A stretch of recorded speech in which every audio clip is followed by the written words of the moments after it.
ooh, is that the sound? Ooh, we're getting close. Oh, what could it be? Hey there, guys. Christy and Alonso here. We are talking about Memoria, the latest from Apichatpong Weerasethakul, and we're picking this week to do it because it's playing somewhere, sometime near you at some point in time. It's like a rumble from the core of the earth. Bang! And then it shrinks.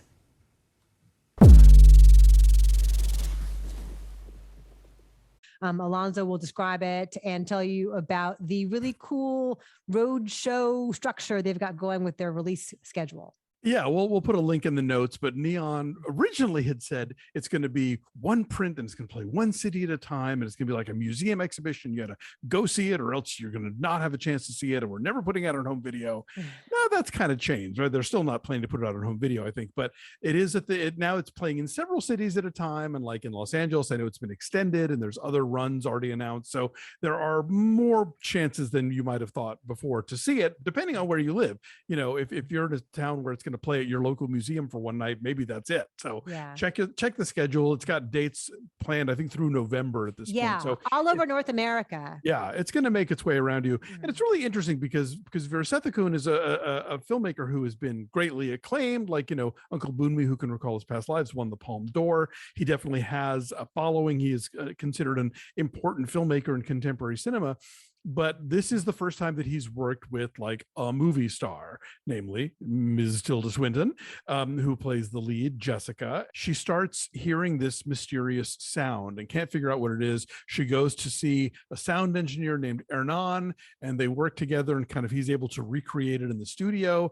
But then later, no one seems to know who Hernan is, or they don't ever heard of an Hernan who works as a sound engineer. And then off she goes to the countryside where she meets a guy who never watches television and never watches sports because he remembers absolutely everything that has ever happened to him and carries it around with him. And his name is also Hernan.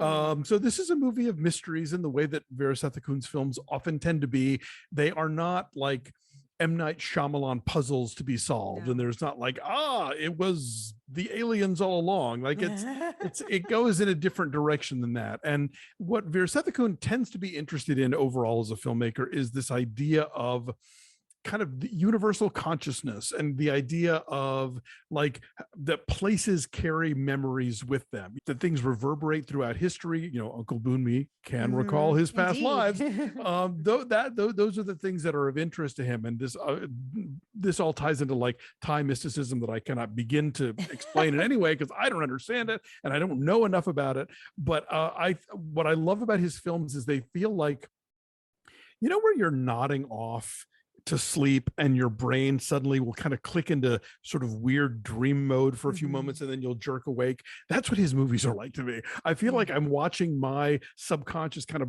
play stuff out or work things out. And in a way, especially with Cemetery Splendor, I kind of feel like if you do doze off for a second in a Weerasethakul movie and wake up, you're kind of interacting with it. But it's not like the subconscious in a way that is terrifying or foreboding like a David Lynch film. No. There is something kind of mesmerizing about it. And the fact that, as you say, he is trying to get at these ideas of history and memory, which are so ephemeral, and yet he depicts them not just visually, but like mesmerizingly visually. His films are beautiful.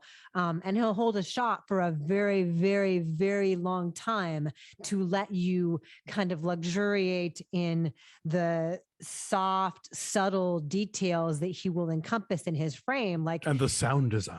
Let's talk about the sound design, because you have seen this twice now. I watched it once on that TV right there behind me. And while I was watching it for awards consideration at the end of last year, I recall thinking almost immediately, I wish I were seeing this in a theater, because I'm sure that watching it surrounded orally, AURALLY, the way he intended, it must be a much more powerful experience. What was that like for you? Yeah, no, absolutely. The thing was that they're like, we're never going to release this on home video, but Neon did include a screener of it in their packet of other year-end screeners for critics to watch. And when you pop that DVD in, it starts with Tilda Swinton and Joe, as he calls himself to Western audiences, sort of sitting there saying, You really should watch this in a theater, just so you know, this isn't really, you shouldn't, Sorry. exactly. Sorry, Tilda.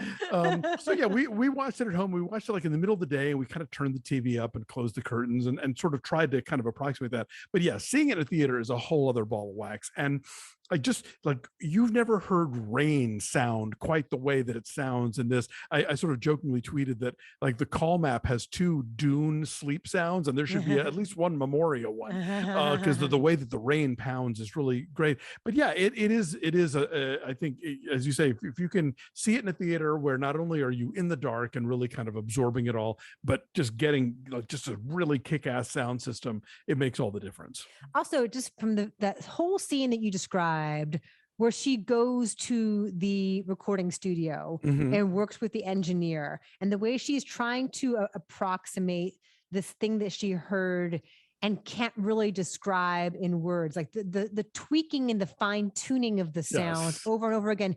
It sounds so boring. It's not. It's like this thrilling mystery, and you're getting pulled along like, ooh, is that the sound? Ooh, we're getting close. Oh, what could it be? And again, it's like trying to remember something from a dream, and you're trying to sort of tangibly put it. Well, I was in my old high school, but I was wearing a tuxedo, and like the way that she gets so specific about what things sound like and what would make a sound similar to what she heard. Yeah, it's fascinating. And Tilda is, of course, always great and can take us to weird and mysterious places just by showing up and being herself. So even though this is his first English language film. Yes, it is. But a lot of it's in Spanish because it's shot in Colombia. But yeah, it's his first film to be made outside of Asia, basically. And she's a really great fit for his vibe. And so this may not sound like your cup of tea, but maybe give it a try. Take a sip.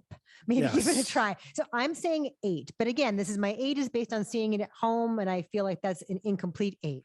I said 9.3. It was on my top 10 of 2021, and seeing it again, like in the full theater experience, just confirmed that it's really great. And so, yeah, open yourself up to it, give it a shot. It's not like a lot of things you've ever seen before, but you could enjoy it. And check out the link down below to find out where it's playing near you.